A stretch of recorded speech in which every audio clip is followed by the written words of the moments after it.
сырттагы ар бир мектепте болуш керек водопровод суу. Мисалы техперсонал үчүн, окуучулар үчүн, тазалык үчүн эң негизги. Ал дагы бизде сиз көргөндөй ал жок бизде. Элементарный бизде аябай көп окуучулар бар. Ден соолугуна байланыштуу, мисалы путу ооруган ошондой, аларга дагы пандус керек, тепкичтен түшпөш үчүн. Мындай ылдый пандусубуз дагы нормага жооп бербейт. Аны биз азыр иштетпейбиз. Освещение, вентиляция эң жөнөкөй, эң биринчи керектүү шарттар. Биздин эшиктерибиз ар бир класстагы, замокторубуз, негизи кафелдерибиз стандартка жооп бербейт. Балдар үчүн сыйгалак, балдарым жыгылып атат.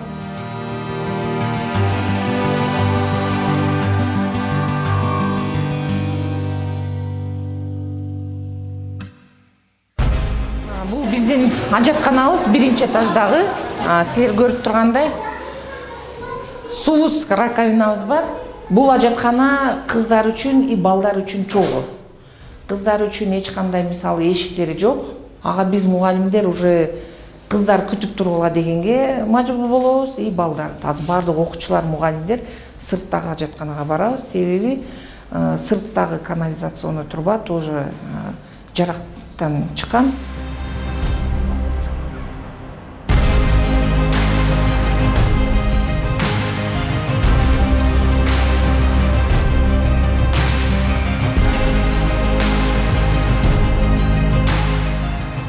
Атайымыз боюнча биз келип куртун чарып кеткен, аварийный состояниеда. Ошондон кийин корпус курулушту баштады, дополнительный корпус. Балдардын коопсуздугун ойлогон максатта, анан балдардын саны көптүгүнөн максатта биз айла жок жаңы корпуска көчүүгө мажбур болдук.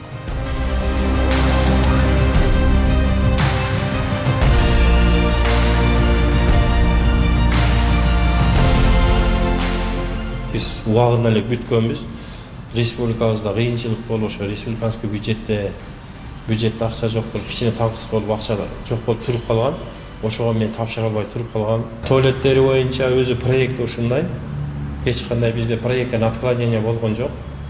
Өзү проект эшиги жок экен, эшиги жок кылдык. Мына быйыл ремонт кылып бердим мен болушунча. Азыр дагы эми баягы дубалдар сыз бар да. Ошого азыр отопление жылуулугу болсо, анан жазга чыгып кичине күн жылыса, жакшынакай кылып туруп ремонт кылып беребиз. Акырында чыдабаттан мектептин директору ошол менен кошко Орусча кеңешке депутаттар чыгарган. Бүгүнкү күндө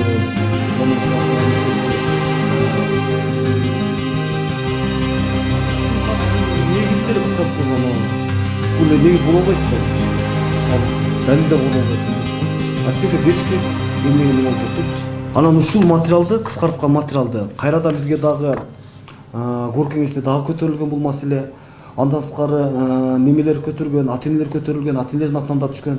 Ана ушул кыскарткан милициянын токтомун биз көзөмөл иретинде арыздын негизинде окуп, негизсиз жана мыйзамсыз неме кылгандыктан, токтотуп кыскарткандыктан биз кайрадан бузуп, кайрадан милицияга киргенбиз.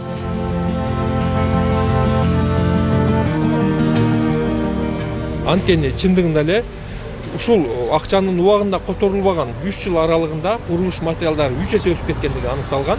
Ошонун негизинде курулуш компаниясына келтирилген доомат туура эместер табылып, тагыраак айтканда курамында кылмыштын жоктугуна байланыштуу бул 14-августта 2022 жылы өндүрүштөн кыскартылган.